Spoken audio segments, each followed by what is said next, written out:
Today, our son got to see an example of exactly how not to act as a man. So to give some context, we were at a race this morning out at the Daybreak Lake. I was doing it with some of the parents from our kids' school. And initially in this scenario, our son was at fault.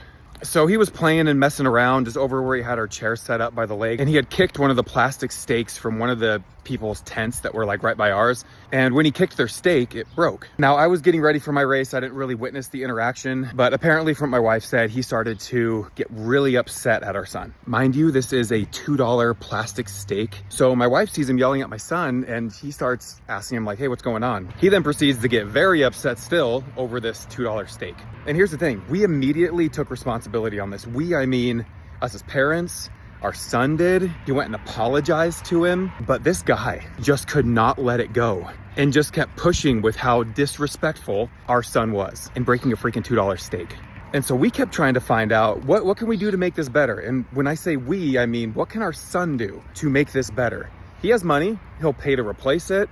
He will fix it for whatever he needs to have happen to make this better because it was his fault. He broke the stake. And here's what really made us mad. He then proceeded to call our son an a-hole, which we all know what that means. And so we told him not to call our son an ass, which then he got mad that we said ass.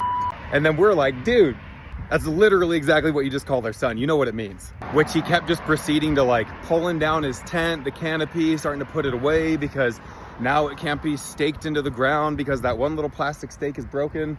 And we even had one of the other parents that was with us had said like, I got extra stakes. I just live right down the street. Let me go grab you one for free. He wouldn't take it. He wouldn't take the offering of our son to buy him a new one. And it was just an example for our son to see of how not to handle a situation. We tried everything with this guy and we're nice, knowing that we were in the wrong initially, but then looking at it and seeing how he was handling it, dude was a freaking crybaby. Oh my gosh.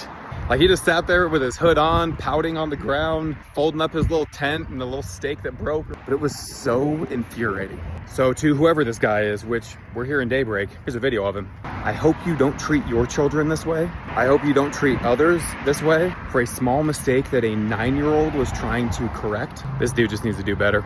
But if we're trying to find the silver lining in this, it was a good lesson for our son, even though, like this gentleman, do I even call him a gentleman? This little how he handled it. Our son learned from this so that he would be able to handle situations better than this poor man did that was sitting by us. Should I pop up a picture of his car in case you ever see him driving around Daybreak? Here you go. And that's all.